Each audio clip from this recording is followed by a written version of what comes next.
Hi everyone, in today's video I'm going to be drawing Aslan on the left hand side in pencil. As a bit of a twist, I started off by drawing Aslan in digital on my iPad, and the idea behind that really came out of a conversation I had with someone around whether doing digital first changes my drawings in any way, and that person commented that it might be interesting to see how I approach one subject or one photograph in digital and pencil. So that was kind of the idea behind today's video. I'll show you the digital work at the end, but we'll start off by how I got going with my pencil drawing after I'd finished my digital. Now, this photograph of Aslan is a really challenging angle, and I'll talk in a little bit about some tips or some things to watch out for when you're doing a drawing of this angle. But challenging angles are really good to start slow and start carefully with using your observational skills. I'm holding the pencil on the top. This makes sure that any marks I make firstly have quite broad strokes. They're also quite light as well, so I'm not really committing at the moment. Sometimes it takes a little while for you to get the right marks in the right place with an angle like this. So I'm really starting off very kind of gently and broadly and not really expecting many of these marks to be correct at first. So focusing on the envelope shape of Aslan's head. There's some things to watch out for. So for example, you can see along the right hand side of his head, there's almost a very straight line running from kind of the top of his brow down to the bottom of his ear. So that's quite a straight line running down there. And also if you look along the vertical axis, you'll notice that not only is his head tipped, so the ear on the right hand side is a lot lower even than his mouth. Both of his ears are quite far down, so it's really important just to keep measuring really, which is one of the reasons why it's good to kind of start very vague and trying to work on the overall shapes rather than getting into too much detail at this stage. Once I felt like I had roughly the shapes in the right place, I went straight in with a block in. I think having the block in often really helps us identify what's wrong with a picture, so I really wanted to jump to that fairly quickly before I started committing with anything. I'm not using the overlay today, I'm just going straight in with the drawing. I won't be checking in on it, so the accuracy isn't super. I have done the drawing on digital, so I think that helps a little bit because you do get a little bit more familiar with the person's face. But yes, I'm not doing a lot of measuring. I only took 35 minutes for this drawing, so it was really a case of wanting to keep it quite sketchy and loose. I've not done a lot of smudging today. You can see I use my paintbrush there just to kind of unify the tones a little bit, but I think I've been using my smudging too much in the last few drawings, and it's kind of ended up with a result I'm not super happy with. So this time around I wanted to keep it quite sketchy and loose. Now, I really love this photograph of Aslan because of the angle of his head. Now, Aslan's a model. I'll put a link to his Pinterest and Instagram. He's got loads of great photographs. He's got a great face for drawing. So yeah, I'll put a link to that in the comments so you can go and kind of follow his work and his socials. I think the reason that this photograph really jumped out to me is, firstly, it's a really cool, interesting angle, which I knew would be a good challenge and a good practice. But it really reminded me of the John Singer Sargent painting of Thomas McKellar. In that painting, I'll just put it up on screen in a second. So in that painting, Thomas has really got his head thrown back. It looks really uncomfortable, and I feel really sorry for the guy having to hold that pose for so long. You can almost see like the pain and the agony in his pose, which I think is one of the reasons why the painting is so great in some ways. So yeah, I just really love the angle, and it's a super challenging angle. But that's what this photograph of Aslan really reminded me of in some strange way. Obviously, Aslan's a little bit more relaxed. He's only got to hold the photograph, hold the pose for a second while the photographer takes a few snaps. But still, it's kind of this slightly uncomfortable angle, which I find really intriguing. I'll just switch to, on the left hand side, you can see a Nazaro head.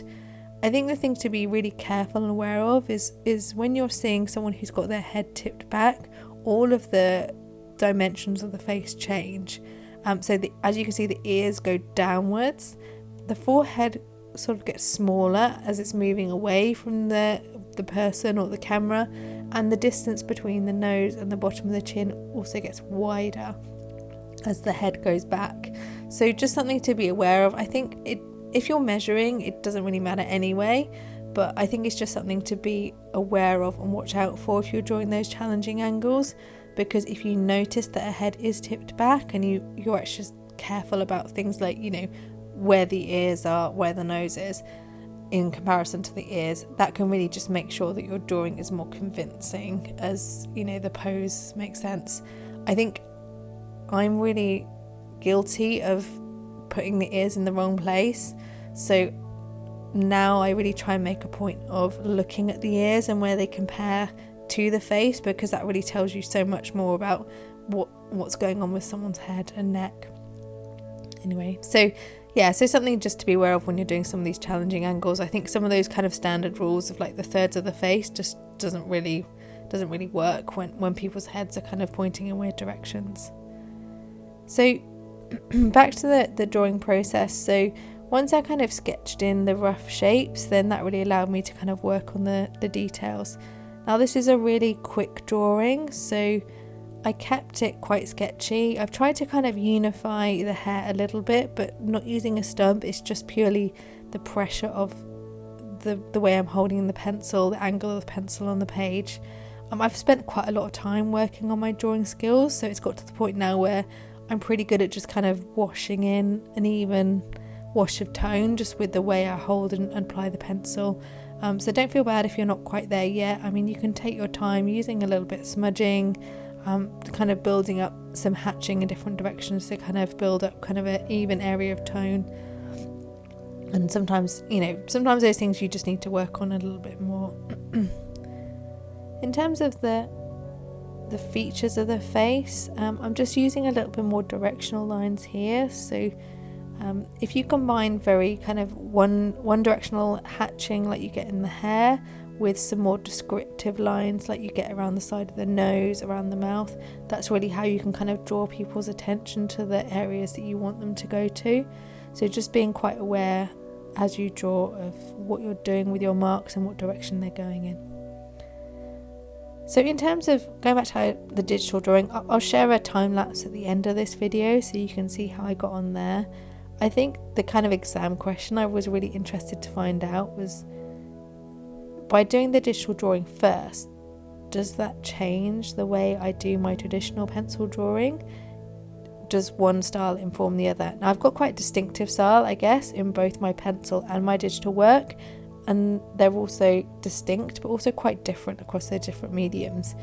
I've not spent a lot of time trying to kind of average them out and kind of figure out a midway ground. I think they've stayed very much unique across the different mediums. So yeah, I was kind of curious to see if I would maybe do something that was more in the middle by doing this exercise, but I absolutely didn't. I think my pencil drawing is still my standard pencil drawing kind of sargenty style, and my digital drawing is still the same style I use for my digital drawing. I think one thing I did find quite useful is doing the drawing first in digital. I just kind of learned Aslan's face a little bit more, so that made it easier when I was doing this pencil drawing. But as you can see, looking at the picture now, I mean, I'm not super accurate. I've made his nose a little bit shorter and his face a little bit wider, so I'm still not there in terms of accuracy with his face. And I think some of that is because when I do the digital drawings, I literally have the photo and the Procreate, the application I use to do my drawing, on the same screen right next to each other, and just like sight size, that has a massive effect on your accuracy. When I'm doing my drawing, you can kind of see it on the top left hand side, but my iPad with the photograph reference is kind of propped a little bit further away, and just in that kind of half a second where you look at the picture and then look downwards, I think your brain gets involved and changes things, and it makes it harder to see what's right and what's wrong. So yeah, I think maybe that's one of the reasons I was a little bit less accurate with this drawing still. But yeah, I mean, it doesn't look like Aslan, I don't think, but I think it still looks like a person, so I was kind of okay with that. I didn't really want to kind of start using the overlay app and trying to fix anything or anything like that. I was kind of just wanting to have fun with the drawing a little bit.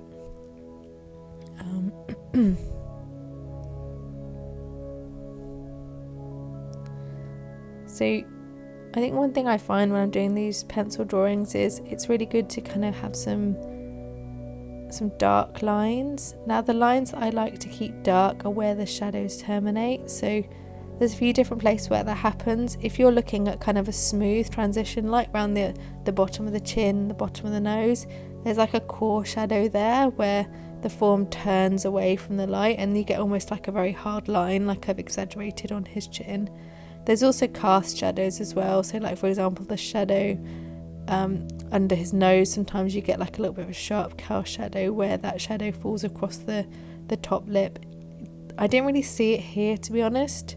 Most of the shadows that I saw in this photograph were quite, the transition wasn't so harsh. So I think with these, the kind of finishing touches, I really find are just trying to exaggerate those shadows and maybe exaggerate some of the contour lines around the side of his head and around the side of his hair. I haven't spent a lot of time unifying the dark tones in his hair and clothes, so just having that dark line around them almost makes it look unified because it gives such a contrast in kind of shade. So yeah, I think I'm close to the end here. I'm just kind of picking out a few highlights in a few places. I'll share with you the time lapse in a second from the digital work. It's only a 30-second time lapse that covers the same drawing time. So yeah, this is the time lapse here. This drawing took me 35 minutes, so exactly the same time as the pencil drawing. I find the digital drawing goes a little bit quicker just because you've got tools like undo that makes things a little bit easier, but in terms of time, not significant difference really, and not significant difference in terms of difficulty for me personally. I find them both fairly equally quick and easy, although digital is nice because you can do it on the sofa, which is always good. So this is a finished pencil drawing. Let me know in the comments what you think. Do you prefer the pencil drawing or do you prefer the digital drawing, or both? I do have some videos of the digital process if you're interested in those, and they're all on my YouTube page. But yeah, so this was quite a fun exercise. I quite enjoyed doing them both, and it was definitely a photograph that was worth drawing 2 times for sure. I hope you enjoyed today's video. Like, subscribe if you did, and leave a comment if you have any thoughts or ideas for future videos. They're always welcome. Thanks very much, guys. Have a good week.